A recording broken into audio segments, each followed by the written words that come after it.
Hello, my friends. It's Katie Rubin, your friendly neighborhood modern mystic, energy healer, divine light channel, theater person, artistic director of Sixth Line Studios. Check us out.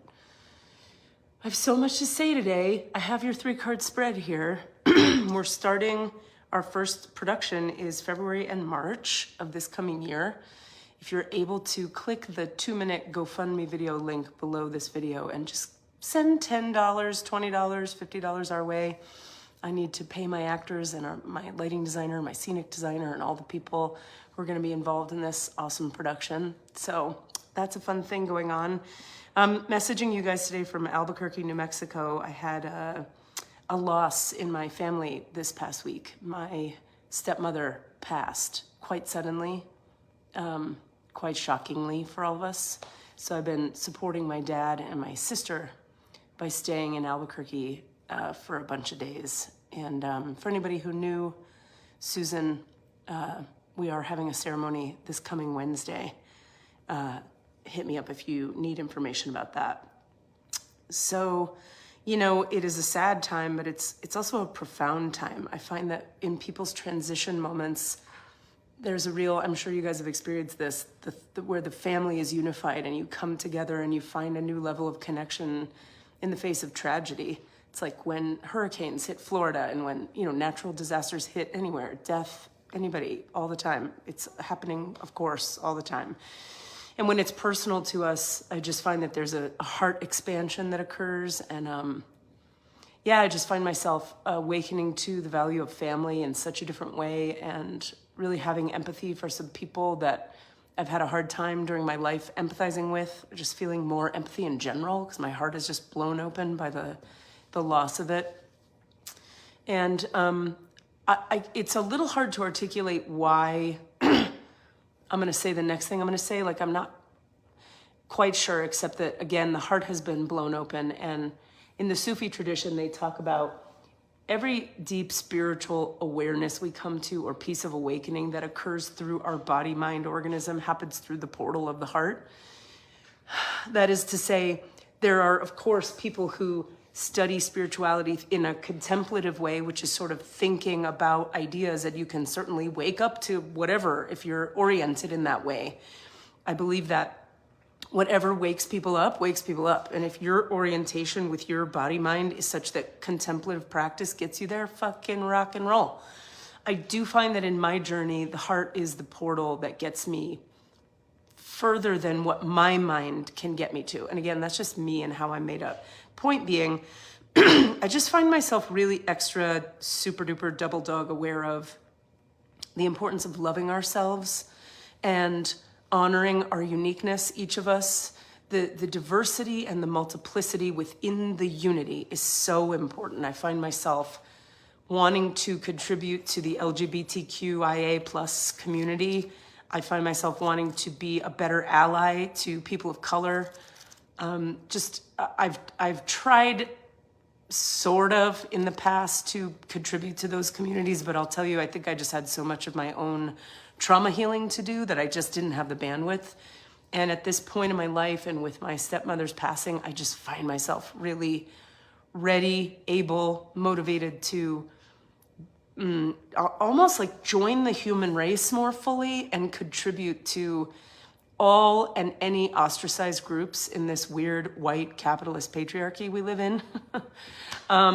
So this reading today happens in honor of my stepmom, and I'm sending blessings to her soul as it transitions. We went to a beautiful Poa ceremony at her Buddhist temple here in the Southwest, and it was stunning. And anybody from that community seeing this, thank you so much for who you guys are and just the love that you bring. We felt so enveloped in their love. It was unreal. Okay, so in honor of Susan, I have your 3-card spread here. In the recent past, and I love you guys. Thank you for watching, and thank you for being part of my community. And those of you who listen to the podcast, like, thanks. You know what I mean? Thank you for caring, and I hope we've done something useful for you. You do something useful for us every time you tune in. I hope that the cycle of giving is real, you know, that we're offering you something real, and that it's because you're giving me something real every time you listen, just by caring, giving a shit, paying attention. So we love you and I love you. In the recent past, we have the rock bottom card, always a powerful one. In the present moment, we're riding the wave of abundance. Very interesting, given this. The outcome is the sad embrace. Okay. Dynamic, interesting, a little bit complex spread here. So the rock bottom card in the recent past, surrender and acceptance are the keys to freedom. I have things to say about that. We'll come back to it. As difficult as it may be to accept, it seems that you've reached a point where you could go no further in the same manner in which you've been doing things. Excuse me. Amidst all this, I got a cold too, which has not been fun. Perhaps you've hit a proverbial brick wall or experienced a deep sense of loss and don't know where to turn. The old way of doing things must be discarded fully in order to move onward and upward. A new direction and a new strategy are called for. The only way out is through surrender. Accept things as they are and admit that you have no idea what to do next. If you wait in that heartfelt moment of release, then a stairway will appear like magic, and all manner of synchronicities will show you the way to higher ground. The rock bottom card is a sign that a miracle is about to occur, but only if you let go completely. For those of my friends out there and listeners, like on the recovery path, you know this sentiment intimately, right? The only way to deal with addiction is to own that you have an addiction and that it owns you. So I do wonder, for those of you out there that are not specifically in an addiction recovery journey path, what are you at rock bottom with? What has not been working that you've really been trying to force or push or try to make work, that if you were to surrender and say, okay, I give it to the universe, might bring you all kinds of peace and empowerment. See, we always think surrender means we're becoming a doormat or we're becoming disempowered. It's not the case. Surrender leads to more empowerment. You can't see that that's where it's leading in the moment of the surrender. But after time, living into the surrender, the freedom becomes evident and the empowerment. And here we are, this spread shows us, riding the wave in this particular moment of, I think this one has the phrase of spectacular, something about spectacular. You can be assured that you're entering a time when you can ride the wave of abundance. So beautiful. Look at this. After we surrender, because we hit bottom. Hitting bottom, painful. Surrender, a relief. Present moment, riding the wave of abundance. What a gift. The tide has turned and you could put your surfing skills to the test. Everything that you know, all your talents coupled with your hopes and dreams will carry you forward. People and circumstances have come out of the ocean of potential and possibility to take shape in a wave of spectacular activity. There it is. Know that you're definitely on the right path. So this is encouragement from consciousness. You hit rock bottom. That was hard. You owned it. You're definitely on the right path. Tidal waves of abundance are showing up to support you. You're definitely on the right path. Don't go backwards when it gets hard. The outcome is the sad embrace card. And I now have a sense of what this is about. What the card is talking to us about is when we surrender to something that hasn't been working, we find ourselves getting the blessings, right, of being willing to step into a new way of living, making new choices, behaving differently from before. There's often loss. Loss comes with change. It's why people don't change. Nobody wants to deal with the loss. Loss is a part of life. It's the first line. Let go and allow time to heal you. You may be entering into a period where loss is a theme. Perhaps you're having to let go of a long-cherished dream. If so, take heart, for this ending may have been for your highest good. A better, more powerful dream will be realized in your life if you can accept the loss. Relationships based on faulty foundations are meant to end at this time. Disappointment is a form of perception. If your expectations weren't met, a sense of loss arises, along with sadness and grief. Express these emotions. Tears are like healing rain that can restore life to a parched inner landscape. Growth is always assured. Whatever the loss, let go and experience your feelings so that you may soon see what beauty lies ahead. I can't really say it any better than that, except to add, hitting bottom means you're going to step into, if you can really own it and really step into a new life, abundance, gifts, and support, and loss. They come together. I had a beautiful, wonderful therapist who used to say to me, I talked about how I was really cut off from my own joy. And she said, the degree to which you cut off your access to joy is the degree to which you cut off your access to pain. And when you cut off your access to pain, you can't have access to joy. Like, they're best friends, they're interconnected, there's no separating them. So anyway, any place we go numb to pain, loss, grief, we're numbing our access point, the entry point to joy, which I would argue comes through the heart. So back at the rock bottom card when I said I have a lot to say about that, let me just revisit that before we wrap up here. Surrender and acceptance are the keys to freedom. Yes, but how does one get to surrender and acceptance? It's through the feelings, the emotions. Another spiritual teacher and good friend of mine used to say, remember that feelings are the midway point between spirit and body, which is to say, feelings are like liquid, they're like water. Spirit is like air, like wind. Body is like earth, like clay.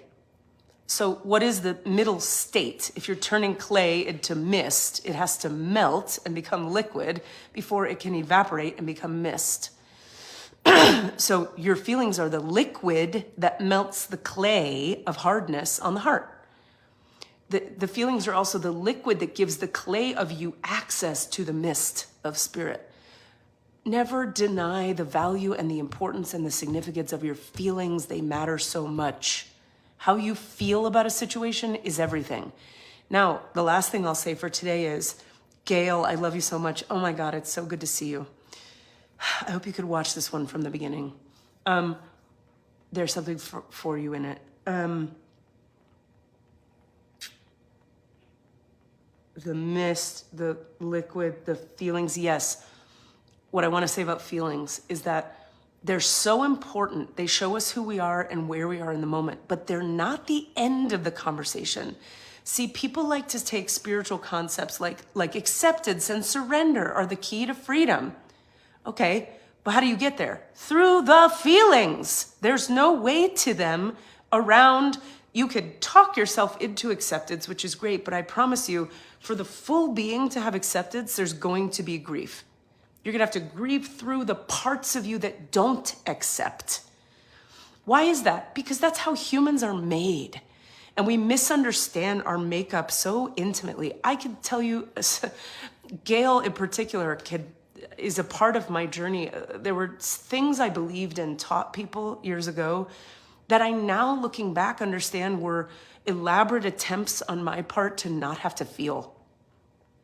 There were spiritual beliefs I had that were about spiritual bypass. Let's just be real.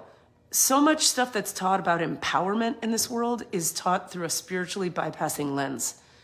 Just like you could think your way into having what you want and feeling good and being free. Yes, and what's going on in your heart, and is the rest of you actually free from it? Is the anger really gone, or have you just reframed your thoughts around it? That's the question to sit with. And feelings are the doorway to that freedom. So my point being, feelings are how we connect spirit to body, but we don't stop with the feeling. We don't go, I'm sad, period, done. We go, I'm sad, I feel sad, and then by feeling it, the sadness transmutes to acceptance and surrender. It's a transmutational experience. We are alchemy machines, our bodies. Alchemy is change, transformation, healing, integration, awakening. Ascension, which everybody on the 5D path loves to obsess about, ascension. But like, how many people are avoiding their feelings on the ascension path? A lot. Some people get it and they're using their feelings to alchemize it to light. Hallelujah. Anyway, I say all this just as somebody recovering myself from the destructive path of looking for any way out of having to feel. And why did I do that? So much trauma and so much pain that it was impossible for me to feel it. So if you're out there not having been able to feel or not having been ready to feel, I get you and I respect you, and you take your fucking time. You go as slow as you have to go, because we're not in charge, of other people's timelines. I'm certainly not. Every time I've thought I'm in charge of my own timeline, I've been wrong. Spirit, consciousness, the world, the awake knowingness of the universe, it's in charge. And I'm collaborating, but I'll tell you, we only can get what we can get when we can get it. So we want to be heading toward integration and the processing of our feelings, but we want to be merciful with ourselves when we can't. I love you guys so much. Thank you for hearing me today. This was a personal and an intimate one. Again, if you're able to contribute anything to the GoFundMe, I'm going to attach it here. It's for our first production in my theater company, which will happen February and March. It's really a labor of love for me. That makes me want to cry too. I think for about 10 years, I've wanted to have my own company so I could produce what I'd like to produce, and I just wasn't ready.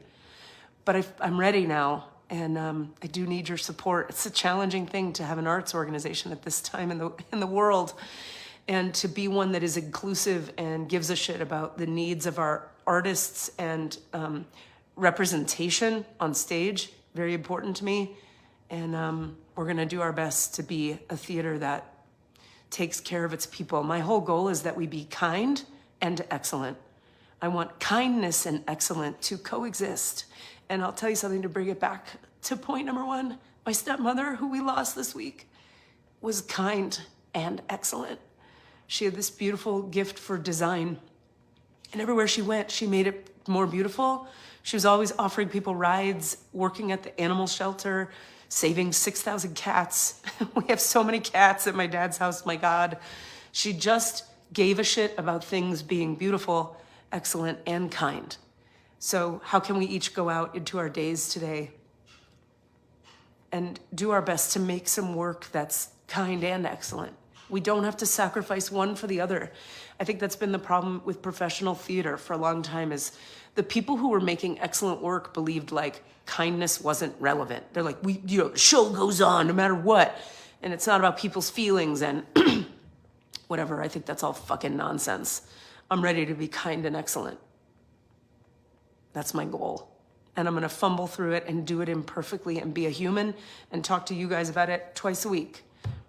I love you guys.